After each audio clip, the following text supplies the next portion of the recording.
اللہ الرحمن الرحیم نحمدہ و نصلی علی رسولہ الکریم اما بعد. دوستو عزیزو، طبیب اور حضور اکرم صلی اللہ علیہ وسلم سے بڑھ کر کون طبیب ہو سکتا ہے جو بتا دے کہ یہ چیز مضر ہے، جو پہچان سکتا ہو جو بتا دیا جائے. اور اس میں سب سے زیادہ زبان کے سلسلے میں حضور صلی اللہ علیہ وسلم نے تاکید فرمائی کہ بہت زیادہ مضر، بہت زیادہ نقصان پہنچانے والی چیز ہے. جب یہ بات بتا دیا تو ہم میں سے ہر آدمی اس کے بارے میں کتنا متفکر ہے، اس کے بارے میں کتنا سوچتا ہے. یہ سوچنے کی بات ہے کہ ہم کو بتا دیا گیا اور ایسے طبیب نے بتایا، اس سے بڑھ کر کوئی طبیب ہو ہی نہیں سکتا دنیا میں، جس سے بڑھ کر کوئی جاننے والا ہو ہی نہیں سکتا. اتنے ان کے زبان سے نبوت سے بات آ گئی، اور اس کے بعد بھی ہم اس پر عمل کتنا کر رہے ہیں، ہم اس کے بارے میں اپنی کتنی فکر کر رہے ہیں، یہ ہم کو سوچنے کی بات ہے. دوستو عزیزو، اس میں سے ایک چیز یہ ہے کہ زبان جھگڑالو، انسان زبان سے جھگڑالو بھی شروع ہو جاتا ہے، جھگڑتا ہے، اور چھوٹی بات پہ بڑی بات پہ جھگڑالو.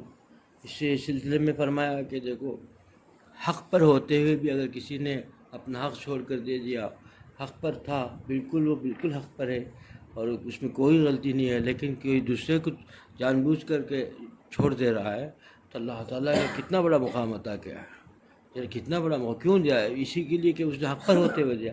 یہ معمولی بات نہیں ہے، معمولی بات. پورا حق پر ہو، حق پر ہونے کے باوجود کوئی دوسرا ظلم کر رہا ہو، اس وقت چھوڑ دے، تو یہ اتنا آسان نہیں ہے. دل اتنا آسانی سے نہیں مانے گا. وہ چھوڑنے ہی پہ اتنا اجر لکھا ہے، اجر کا وعدہ ہے اللہ کا. دوستو عزیزو، ہم میں سے ہر آدمی غور کرے کہ ہم حق پر ہوتے ہوئے بھی چھوڑنے کا ہو تو ہم ناحق زبردستی کسی سے لڑنے لگ جائیں، ناحق کسی پر ظلم کرنے لگ جائیں، چھوٹی چھوٹی باتوں پر، اور بیجا ظلم کرنے لگے. یہ سب کیوں ہے کہ انسان جو ہے اپنے مقصد اور مشن کو بھول گیا اور بیکار زبان کو استعمال کرنے لگا. اور اس میں سے ایک وہ بھی ہے کہ مذاق اور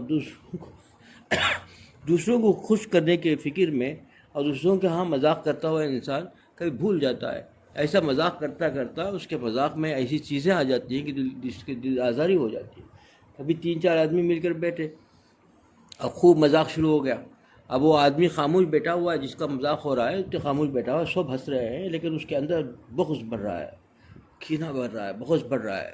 اور وقت تو پھٹے گا ایک وقت میں، وہ نہیں پھٹنا چاہے گا. وہ خاموش ہے لیکن کینہ بغض بڑھ رہا ہے، اب مجبور ہے وہ خاموش بیٹھ گیا ہے، لیکن سب مذاق اڑا رہے ہیں، مذاق لے رہے ہیں. وہ کینہ بغض اس کے دل کے اندر بڑھ رہا ہے. وہ پھٹے گا تو پھر کیا ہوگا؟ دوستو، ہم اپنے زبان سے کیسے کیسے مصیبتیں لے رہے ہیں اور ہم کو احساس بھی نہیں ہے. جب جس کو نبوت کی زبان سے کہہ دیا گیا کہ یہ تمہارے لیے ایسی چیز ہے کہ اس سے بچنے کی فکر کرو، اس کو حفاظت سے استعمال کرو، تو پھر ہم کیسے استعمال کرتے ہیں؟ بیجا استعمال ہو رہا ہے اور وہ مذاقاً استعمال ہو رہا ہے. کبھی کسی کی دلجوئی کے لیے کبھی کوئی مذاق کر لینا، یہ تو سنت بھی ہے، ثابت بھی ہے، لیکن کب ہے کہ وہ بہت ہی مہذب طریقے سے ہو، حق ہو، جھوٹ بات نہ ہو، شائستگی ہو، اور اس کے جملے کے اندر شائستگی ہو، دل آزاری نہ ہو، اور بہت ادب کے دائرے میں ہو، اور پیار سے ہو، پیار بھرا ہو، کسی کی جو ہے تحقیر تذلیل نہ ہو، کسی کو ذلیل کرنا مقصود نہ ہو. وہ جو ہے اچھی چیز ہے. لیکن ہم لوگ کیا کرتے ہیں؟ ہمارا مذاق کیسا ہے دیکھیے. اور اس میں مذاق میں بھی کبھی بیوی بچوں کے ساتھ ہو زیادہ اچھا ہے، اور سنت کا طریقہ ہے، سنت سے قریب سنت کا طریقہ ہے. لیکن اسی کو آدمی مذاق نہ بنائے، اسی کو مزاج نہ بنا لے. اسے کیونکہ مزاج بن جائے گا نا، تو پھر آہستہ آہستہ وہ مزاج ایسا ہو جائے گا. کبھی کبھی زبردستی کچھ ایسے کرنا پڑتا ہے کہ انسان وہ مزاج کو نبھانے کے لیے کبھی جھوٹ میں بھی چلے جائے گا، کبھی جو ہے زبان کو بیجا استعمال میں کہیں نہ کہیں پہنچا دے گا، جھوٹ بھی آ جائے گا، اور اس کے اندر جو ہے کبھی کسی کا دل آزاری بھی ہو جائے گی. اس لیے مہذب طریقے سے، اسی لیے فرمایا گیا کہ بیجا ہنسنا، بیجا جو ہے ہنسنا بھی منع اس لیے فرما دیا گیا. بیجا ہنستا رہے گا تو پھر ہنسنے کے چکر میں جو ہے وہ بیکار ایسی باتیں بھی کر دے گا. ہنسانے کی ہنسنے کی فکر میں رہے گا تو پھر ایسی چیزیں کر دے گا. مسکرانا تو سنت ہے، اور مسکرانا سنت اس لیے ہے کہ مسکرانا کا سنت طبی طریقہ ہے. ہنسنا دل مردہ ہو جاتا ہے.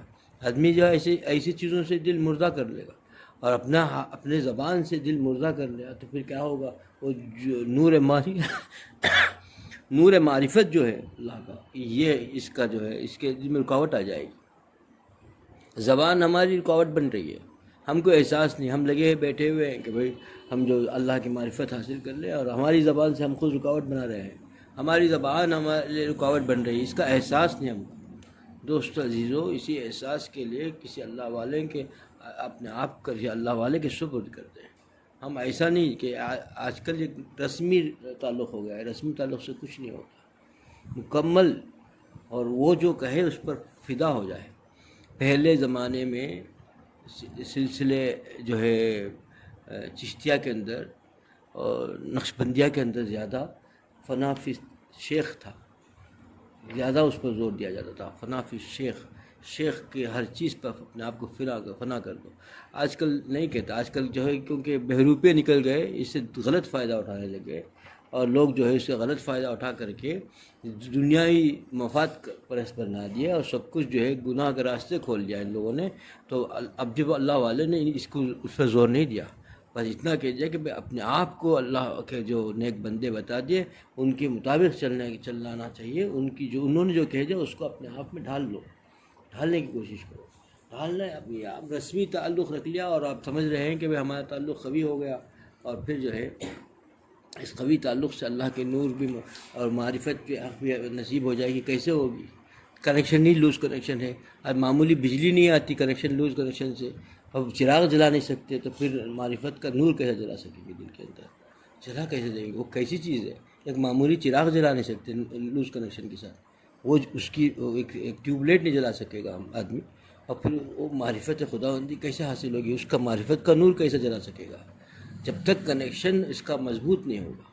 اور اس کے لیے ہی ان چیزوں کی حفاظت کی ضرورت ہے. زبان کی حفاظت ضروری ہے. فضول گوئی نہ کرے. فضول گوئی کرتا انسان جو ہے، اور فضول گوئی کے اندر جو ہے یہ چیزیں شامل ہو جاتی ہیں، اس کی زبان پتہ بھی نہیں چلتا، اور دوسروں کی جو ہے فضول گوئی کے اندر اور دوسروں مذاق بھی چل جاتا ہے، زبان کے کسی کی تعریف میں بھی لگ جاتا ہے، اور ایسے چیزیں زبان سے مبتلا ہو جاتا ہے کہ اللہ کی پناہ کہ خود اللہ تعالیٰ کے نور کے جو وہ ہے کا تعلق ہے اس سے منقطع ہونے کا ذریعہ بن جاتا ہے اس کا زبان، اور پھر وہ اللہ سے دور ہونے لگتا ہے. دل مردہ ہو جاتا ہے، اور دل مردہ ہو گیا تو پھر کیا حاصل ہوگا؟ دل ہی تو سب کچھ ہے. انسان کا جسم کے اندر دل ہی تو ہے. دل مردہ ہو گیا تو پھر اس کا کچھ نہیں ہے. یہ جسم کچھ نہیں ہے، دل سے ہے.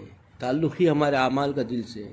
دل اگر صحیح نہیں، دل مردہ ہو گیا تو ساری عبادتیں جو ہیں عادتیں ہو گئی ہیں.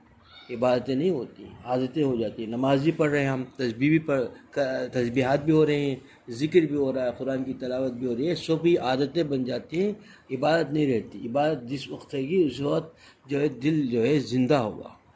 زندہ دل سے جو چیز ہوگی وہ عبادت ہوگی، اور مردہ دل سے جو چیز ہوگی وہ عادت ہو جائے گی. تو ہماری عبادتوں کو غور کریں کہ ہماری عبادت ہے کہ عادت ہے. ہم نماز بھی پڑھ لیا لیکن وہ عادت ہو گئی ہے. نماز پڑھ لیا، نماز ہو گئی، نماز تو ہو گئی لیکن یہ عبادت نہیں ہوئی. عبادت اس لیے نہیں ہوئی کہ ہمارے دل مردہ ہے. دل کو زندہ کرنے کی فکر کرے گا انسان تو فلاح پائے گا، اللہ کو پائے گا. اللہ کو پانے کے لیے سب کچھ کر رہا ہے، اللہ کو خوش کرنے کے لیے سب کچھ کر رہا ہے، لیکن جس سے وہ چیز اہم ہے، جو بٹن اہم ہے، اسی کو جو ہے بند کر رکھا ہے، اسی کو جو ہے خراب کر رکھا ہے. تو پھر کیا فائدہ ہوگا؟ دل ہی کو مردہ کر دیا. اور پھر جستجو کس چیز کی کر رہا ہے؟ جو جس راستے سے پانا ہے وہی راستے کو جو ہے خراب کر دیا نا. تو وہ جس راستے کو خراب کر دیا تو پھر ملے گا کیسا؟ دوستو عزیزو، ہم میں سے ہر آدمی اپنا جائزہ لے. جب تک ہم اپنا جائزہ نہیں لے گا، بس وقت میں بیٹھ کے سن لیا، بہت سننا ہو گیا. سنتے تو ہم بہت ہیں، عمل کچھ نہیں. ہمارے دلوں پر اثر نہیں، کچھ نہیں ہو رہا ہے. ہمارے دل کے اندر ایسا زنگ لگ گیا، ہمارا دل ایسے سخت ہو گئے، کوئی دینی بات کا ہم پر کوئی اثر نہیں ہو رہا. کوئی اللہ والا کچھ بھی کہہ لے، کسی کی زبان سے کچھ بھی نکل جائے. اللہ تعالیٰ جو کچھ بھی ہمارے کانوں میں بات ڈالتے ہیں یہ اللہ تعالیٰ اپنے فضل سے ڈالتے ہیں، کسی کا کمال نہیں ہے. کوئی دین کی بات ہمارے پاس پہنچتی ہے کسی کے ذریعے سے پہنچتی ہے، لیکن پہنچانے والی ذات خدا کی ہے. وہ ہماری اصلاح چاہتے ہیں، وہ ہمیں اپنے راستے پہ لانا چاہتے ہیں. اس کے لیے یہ چیزیں اسباب پیدا کر رہے ہیں، یہ باتیں ہم تک پہنچا رہے ہیں. اور ہم ہیں کہ کسی کی باتوں کا اثر ہی نہیں لیتے، بس وقت گزار دیا، ختم ہو گیا. جب تک ہم اپنی فکر نہیں کریں گے، ہمارے دل کی فکر ہم کو نہیں پیدا ہوگی. ہم اپنے زبان کو قابو کرنے کی فکر نہیں کریں گے جب تک کہ اس کا محاسبہ نہیں کریں گے، اور ہمارا محاسبہ جب تک نہیں ہوگا، ہمارے زبان کا محاسبہ، ہمارے دل کا محاسبہ ہم نہیں کر پائیں گے، ہم پھر فلاح نہیں پا سکیں گے، اللہ تعالیٰ کا تعلق ہمارا قائم نہیں ہو سکتا۔ پھر کیسے ہم اللہ کو پا سکیں گے؟ کیسے ہمارے عبادتیں بنیں گی؟